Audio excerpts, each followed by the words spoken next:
प्यारे बच्चों, प्रस्तुत है हमारी पाठ्य पुस्तक नव भारती का पाठ 6 अपूर्व अनुभव।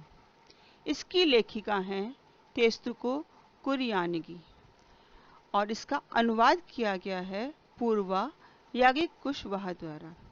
बच्चों, लेखिका तेस्तुको ने प्रस्तुत पाठ अपूर्व अनुभव को अपने जीवन पर आधारित सच्ची घटना को आधार बनाकर लिखा है।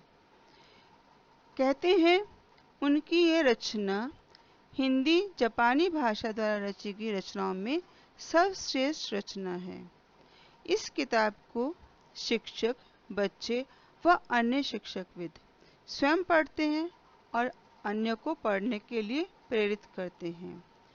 लेखिका ने जिस सच्ची घटना का वर्णन यहाँ किया है उसमें उन्होंने वहाँ के देश काल और वातावरण का भी यथार्थ चित्रण किया है। आइए पहले शब्दार्थ देखें। सभागार, सभा करने का स्थान। द्विशाखा, दो डालियों वाली। उल्लास, खुशी, हर्ष। तरबतर, अधिक भीगा हुआ। शिविर, कैंप, खेमा। हताशा, निराशा। उमंग, जोश, उल्लास। न्योता, निमंत्रण। उत्तेजित, जोश से भरा हुआ। हार्दिक, दिल से। शिष्टता, अच्छे आचरण के साथ। प्रस्तुत है अपूर्व अनुभव पाठ का सार।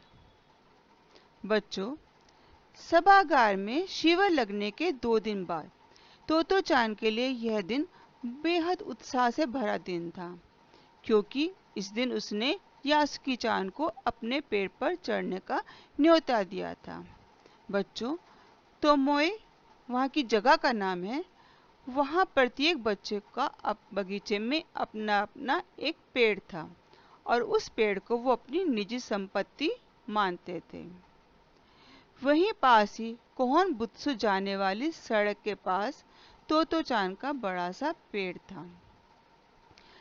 वो पेड़ सीधा जमीन से 6 फुट ऊपर तक जाकर द्विशाखा में बढ़ जाता था और वहां पहुंचने पर एक आरामदेह झूले के समान एक स्थान था। तोतो-चान अक्सर छुट्टी के समय अथवा खाने की छुट्टी के बाद या विद्यालय के समय के बाद अक्सर वही चढ़ी मिलती थी।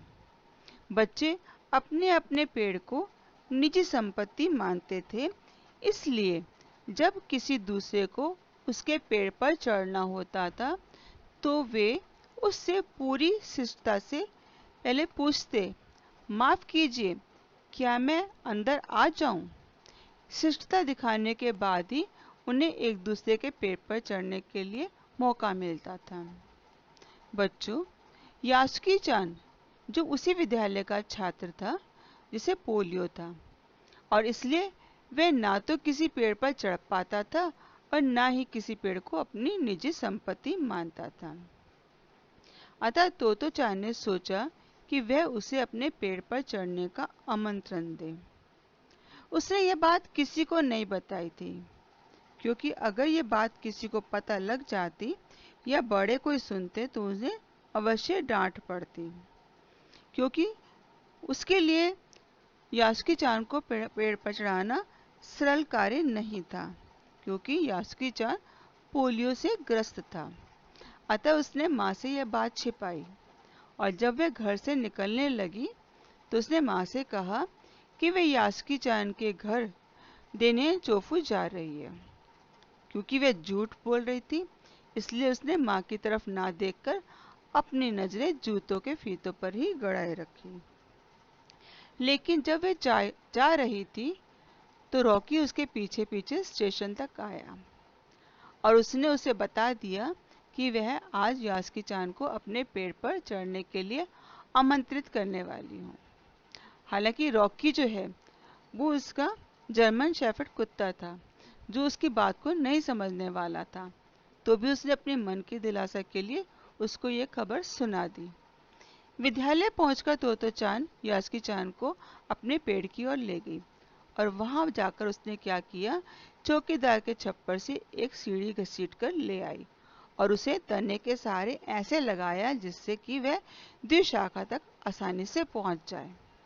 फिर उसने ऊपर चढ़कर यास्की चान को अपनी ओर खींचना चाहा। यास्की चान के हाथ पैर इतने कमजोर थे कि वे पहली सीढ़ी पर भी बिना सहारे के नहीं चढ़ पा रहा था। तब तोतो चान ने क्या किया, वे नीचे उतरी और उसको पीछे से धकेलने लगी। तोतो चान खुद बहुत छोटी और नाजुक थी और यास्की चान को ऊपर नहीं चढ़ा पाई। यह काम इतना आसान भी नहीं था। तो यास्की चान को लगा कि उसकी पेड़ पर चढ़ने की इच्छा अधूरी ही रह जाएगी और इसलिए उसका चेहरा उतर गया, वो उदास हो गया। तब तोतो चान को एक और उपाय सूझा। वह चौकीदार के छप्पर की तरफ दोबारा गई और वहां से एक तिपाही सीढ़ी ले आई। उसने तिपाही सीढ़ी को द्विशाखा पर टिका दिया और जैसे कोई बड़ी बहन कहती है वैसे ही बड़ी बहन की आवाज में उसने कहा, देखो अब डरना मत, यह डगमगाएगी नहीं। यास्की चान ने तिपाही सीढ़ी पर और पसीने से तरबतर तोतो चान को देखा। हालांकि उसे भी काफी पसीना आ रहा था और उसने पेड़ की ओर देखा। तब निश्चय के साथ पांव ऊपर उठाकर पहली सीढ़ी पर रखा। उन दोनों को यह बिल्कुल न पता चला कि कितना समय यास्की चान को ऊपर पेड़ पर पहुंचने में लगा। उस समय सूरज का तापमान दोनों पर पड़ रहा था। सूरज सिर पर चढ़ गया था, दोपहर घिर आई थी, पर दोनों का ध्यान यास्की चान को ऊपर तक पहुंचाने में लगा हुआ था। आखिरकार उनकी मेहनत रंग लाई और तोतो चान यास्की चान को ऊपर तक पहुंचाने में सफल तो रही, पर अचानक उसे लगा उसकी सारी मेहनत बेकार हो गई है, क्योंकि तोतो चान तो सीढ़ी से छलांग लगाकर द्विशाखा पर पहुंच गई, पर यास्की चान को सीढ़ी से पेड़ तक लाने की कोशिश बेकार गई। अब तोतो चान की रुलाई छूटने को थी, अर्थात वह रोने रोने को होने लगी। उसके मन ने चाहा था कि वह आज यास्की चान को पेड़ पर चढ़कर आमंत्रित करेगी और तमाम नई नई चीजें दिखाएगी। उसने यास्की चान की पोलियो से चिपकी और कड़ी उंगलियों को वाले हाथ को अपने हाथ में थाम लिया और फिर बोली, तुम लेट जाओ, मैं तुम्हें पेड़ पर खींचने की कोशिश करती हूँ। यास्की चान को तोतो चान पर पूरा भरोसा था और वह खुद भी यास्की चान के लिए भारी खतरा उठा रही थी। काफी मेहनत के बाद दोनों पेड़ की शाखा पर थे। पसीने से तरबतर अपने बालों को चेहरे से हटाते हुए तोतो चान ने सम्मान से झुककर कहा, मेरे पेड़ पर तुम्हारा स्वागत है। यास्की चान डाल के सहारे खड़ा था और कुछ झुकता हुआ मुस्कुराया। तब उसने कहा, क्या मैं अंदर आ सकता हूँ? उस दिन यास्की चान ने दुनिया की एक नई झलक देखी। पहली बार वह पेड़ पर चढ़ा था। इससे पहले वो कभी पेड़ पर नहीं चढ़ा था। अब उसे लगा, अच्छा ऐसा होता है पेड़ पर चढ़ना। यास्की चान ने खुश होते हुए कहा। दोनों बच्चे बड़ी देर तक इधर उधर की बातें करते रहे। यास्की चान ने तोतो चान को बताया कि उनकी एक बहन जो अमेरिका में रहती है, उसने टेलीविज़न के बारे में उन्हें बताया था। उसने बताया था कि जब वह जापान जाएगा तो वह घर बैठे बैठे सुमो पहलवान की कुश्ती टेलीविज़न में देखेंगे। वह कहती है कि टेलीविज़न एक डिब्बे जैसा होता है। हालांकि तोतो चान को उस समय यास्की चान की बातों पर विश्वास नहीं हो रहा था। उसे समझ नहीं आ रहा था कि एक छोटे से डिब्बे में इतना बड़ा पहलवान कैसे आ सकता है, परंतु फिर भी उसे तोतो चान को यास्की चान की बातें करना अच्छा लग रहा था। उन दिनों टेलीविज़न के बारे में कोई नहीं जानता था। पहले यास्की चान ने ही तोतो चान को उसके बारे में बताया था। यह दिन उन दोनों के लिए बेहद खुशी का मौका था। यास्की चान के लिए तो पेड़ पर चढ़ना ये पहला और अंतिम मौका था, क्योंकि दोबारा वह स्वयं पेड़ पर चढ़ नहीं पाएगा और दोबारा किसी को पता लगा कि तोतो चान ने यास्की चान को पेड़ पर चढ़ाया था तो वो उस पर नाराज भी होंगे। तो यह उनका पहला और अंतिम मौका था। आइए बच्चों, अभ्यास कार्य करें।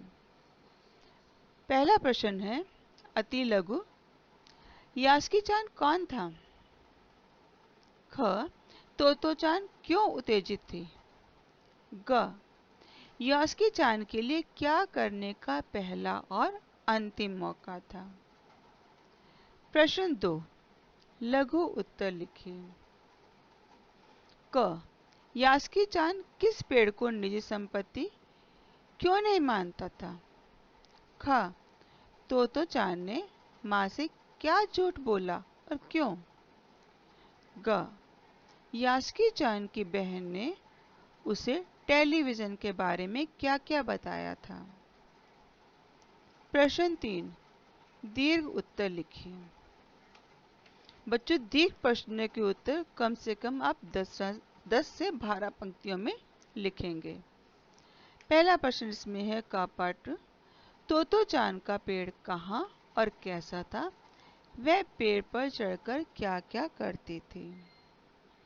ख। दोनों बच्चों द्वारा किए गए प्रयास को अपने शब्दों में लिखिए। आशा है आपको ये पाठ समझ में आ गया होगा और आप इसका अभ्यास कार्य अपनी उत्तर पुस्तिका में करेंगे। धन्यवाद।